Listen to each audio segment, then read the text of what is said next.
Hey, this is Tim from Dropkick Murphys, and you're watching Metal Nexus.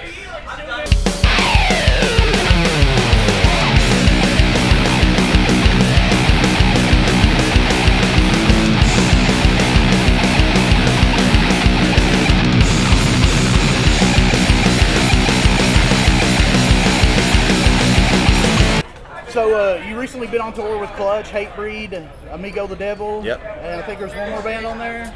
Clutch, Hatebreed, Amigo the Devil. Nope, that's it. Yeah. And it wraps in a few weeks in Seattle. Yep. How's the tour been going so far? Phenomenal. It's great. I grew up in Hartford, Connecticut as a hardcore kid, so I used to go see Hatebreed at like the skate park in Bristol, Connecticut every weekend.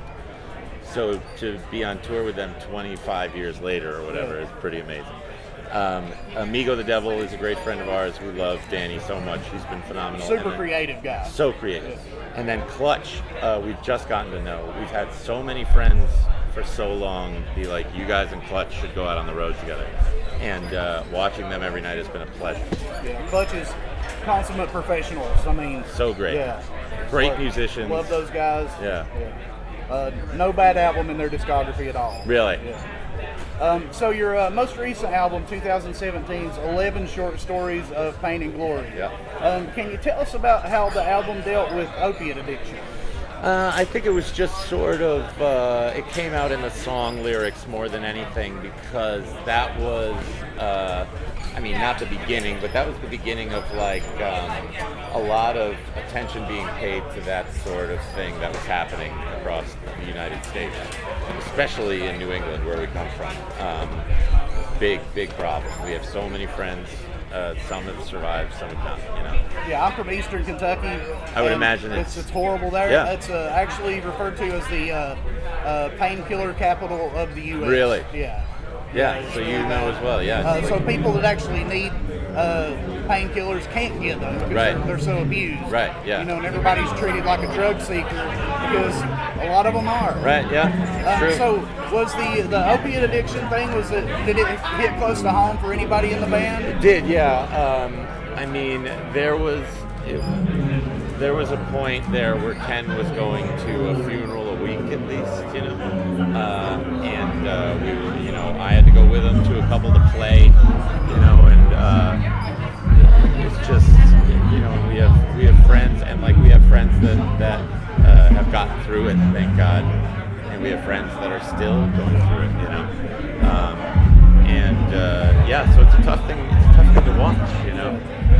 And speaking of albums, has the band begun working on anything new or plans to record a new record? Yeah, we have started working on some new stuff. We've got a couple songs that are like pretty ready to go at this point, and we'll start shaping up what will form the rest of the next album within the next few months, I would imagine. After this tour with Amigo and Hatebreed and Clutch is done, we have some time off, so I would imagine we're going to get together and start. So sometime early next year, maybe we can expect an album? Maybe not early next year because that's coming up, but just because of how long it takes. Once we finish, how long it takes them to put the album out is crazy. But I would hope it's certainly before the end of 2020, I would hope something new is out. The band has done quite a bit of charity work over your 23 years as well. What is the most near and dear to your heart currently as far as your charity work? You know, most of the charity stuff we do is through this foundation that we established called the Plata Fund, and it deals mostly with like veterans and addiction and things like that. To be associated with that is phenomenal. I mean, to take whatever popularity we have and sort of be able to use it for good, in the sense that our fans are so incredibly loyal and willing to help with things like that, as far as donations and showing up to charity events and things like that. So to be a part of that has been phenomenal. Yeah, and that goes kind of right into my next question of how important is it for bands like yourself and other bands that have a platform to put it to a good use like that? I think to a certain extent it's very important. If you have that many ears on you, and you can, and I'm not necessarily I'm not talking like politics or anything like that, but if you can do something like, you know, bring awareness to or help to a certain situation, I think that's what we have to do, you know. And speaking of politics too, over the years you've had quite a few different politicians used shipping up to Boston. I think Scott Walker was one of them. That's I think right. 2 Wisconsin politicians. Yeah. How has it been to try to put a cease and desist and stuff like that, or anything like that? Luckily, it's not that tough once we get wind of it. That's the tricky part, though, is getting wind of it. Yeah, I mean, I think it's fairly easy, but the problem is like there's always going to be fallout. You know what I mean? Like if you go, which is whatever, it's par for the course. But like the fact that you can't even say like, hey, we'd rather you not use that song because we don't necessarily agree with your thing, and then to have people be like, well, fuck you, you know? It's like, whoa, come on. Has there been anybody use the song that you actually did support? Yeah, that happens. I come from a giant Notre Dame football family, and they use it. That's outside of politics, obviously. But as far as politicians, I don't know if we want anybody really using it. But outside of that, the fact that the Notre Dame football team uses it is pretty goddamn impressive to my family. How damn cool was that? Yeah. I mean, growing up a fan, Yeah. you know, it's like winning the Super Bowl. Yeah. Almost, you know. So you and Ken also recently went and performed for a young fan battling cancer. That's right. What does it mean to you to have opportunities like that, and how did that come about, or how did you hear about it? Quinn is the little boy. He's a 3-year-old. Yeah, they live in Quincy, Massachusetts, which is just outside of Boston. So it was local, and we were able to get down there. He's been having people visit him. He can't leave the house, so he's got this little window that he sits in, and people come and visit him. Bruins players and Red Sox players and stuff. And the family asked if we would be interested in coming to play a couple songs for him, and we said absolutely. The family was so beyond nice. Quinn and his sister and their parents were phenomenal, and to experience things like that, it makes it so much more. I mean, it's the fact that we get to do this for a living is phenomenal. The fact that we can do something like that and actually make some sort of difference to somebody is beyond me. And Dropkick is almost in a genre all to your own.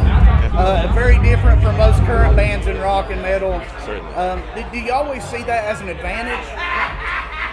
I mean, we've always been very proud of our thing, I think, you know. It's definitely an advantage for getting people to turn their head and go, what the hell is that, you know? When we're at a festival where, like, say we're in Europe and we're playing a metal festival or something like that, and it's kind of band after band and then we show up with accordions and bagpipes and stuff, and people go, what the hell is this? So yeah, I guess it has been an advantage in that sense. For fans who haven't seen Dropkick Murphys on St. Patrick's Day, how does that differ from a regular show? Well, I can tell you that for us it differs because there's a lot more guest wrangling that goes on with our moms and dads running around drinking all the beer and stuff. Right. There's something different about playing at home. As somebody that was a fan of the band before I joined the band, stepping out on stage in front of the Boston crowd is like there might as well be 20,000 people there. It's just something about playing the hometown show is so awesome. So we talked about the finishing off this tour. You got some time coming up. Probably working on a new album or anything. What else does Dropkick Murphys have going on down the pipeline that fans should know about? As long as people keep listening to the music and coming to the shows, we're going to keep showing up to your town and playing them. So, I mean, you know, we can't wait to get out new stuff. We hope people are looking forward to hearing new stuff from us. And after that, you know, we're going to be showing up everywhere. So as long as you come out, we're going to be there playing. We definitely appreciate your time. I look forward to your set. Thanks so much. Thank you, man. Pleasure.